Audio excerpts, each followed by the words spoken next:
The Danube is running out of water, and Romania's nuclear power is running out of time. The river has fallen to a record low, leaving the Cernavoda plant without enough water to cool its reactors. One reactor is already offline. Now, the last one could go dark within days. Romania has blasted the riverbed, moved tons of rock, and fought the drought at every turn. But the water keeps falling, and the countdown to a nuclear shutdown is getting shorter.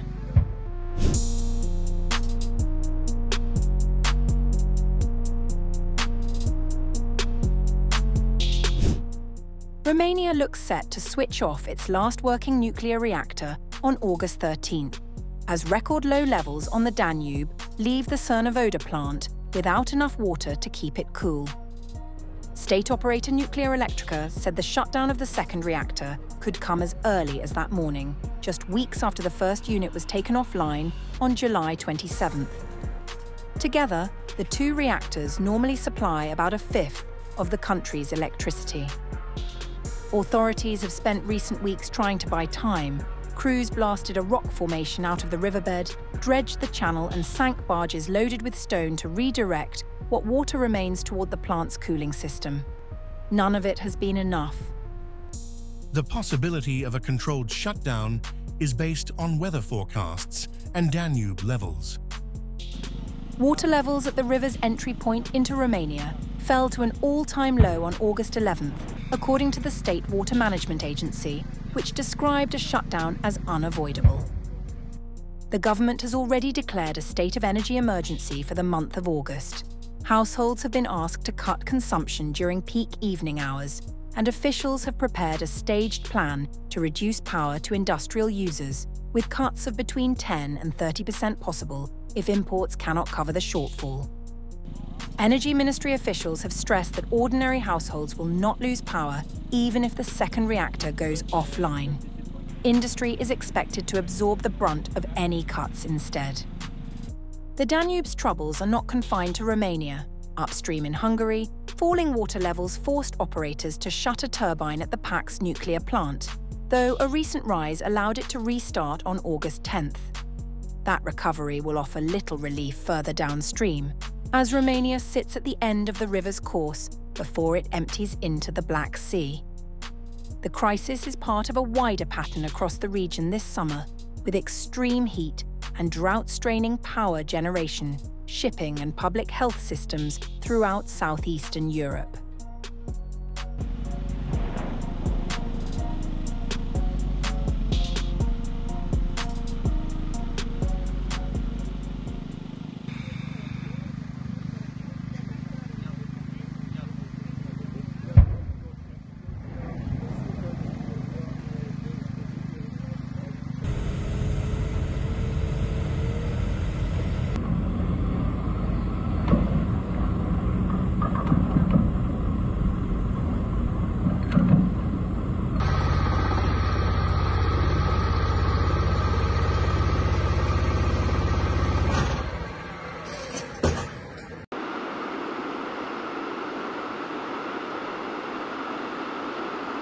When we've got a situation where nuclear plants or gas plants can't be cooled, obviously they need to be cooled in order to remain safe, because they can get quite hot, but also they need to remain cool in order to be very efficient and very effective at creating the power.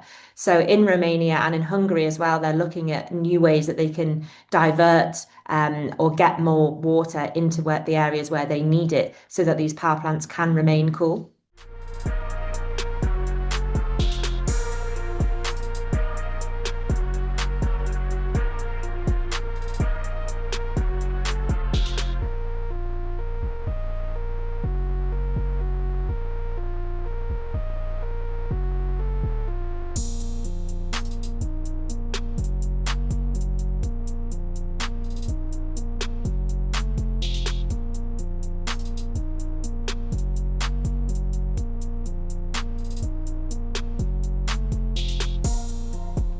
Much of Europe, through having these periods of extreme heat and also drought, is seeing their river levels be really, really low, much lower than usual.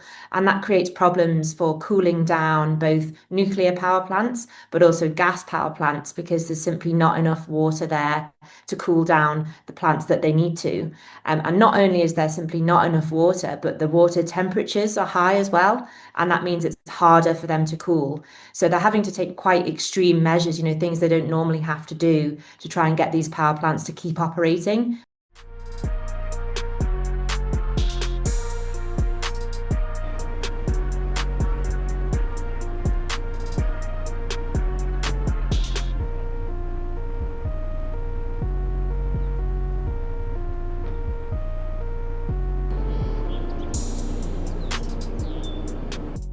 In Hungary, there has been big impacts on some of its nuclear power plants, one in particular, which generates a large amount of the country's electricity. And they were hoping and praying for more rain so that the water levels would rise.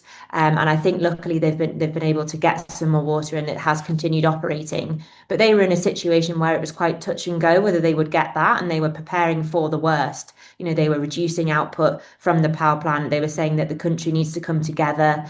Big factories might need to reduce their output, but also households might need to reduce their output so that they can keep the lights on, essentially. And this is all coming from extreme heat, from drought, which we know is being made worse by climate change.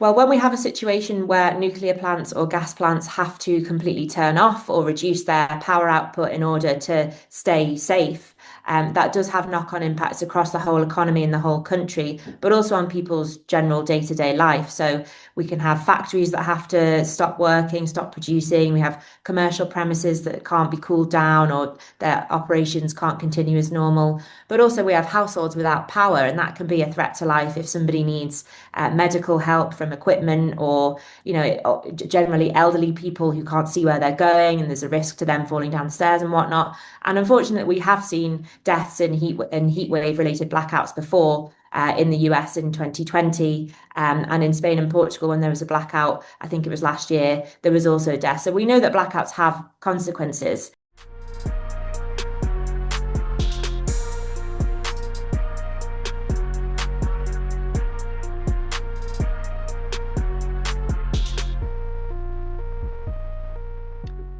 When a nuclear plant does shut down, it's very safe to do so. They have proper policies and procedures to make sure that they can do that safely, and also to reduce output. It is quite safe to do so. It's more the knock-on impacts of what it have on the rest of the economy. If they have to reduce power output or turn off, then that could cause rolling blackouts across the country too.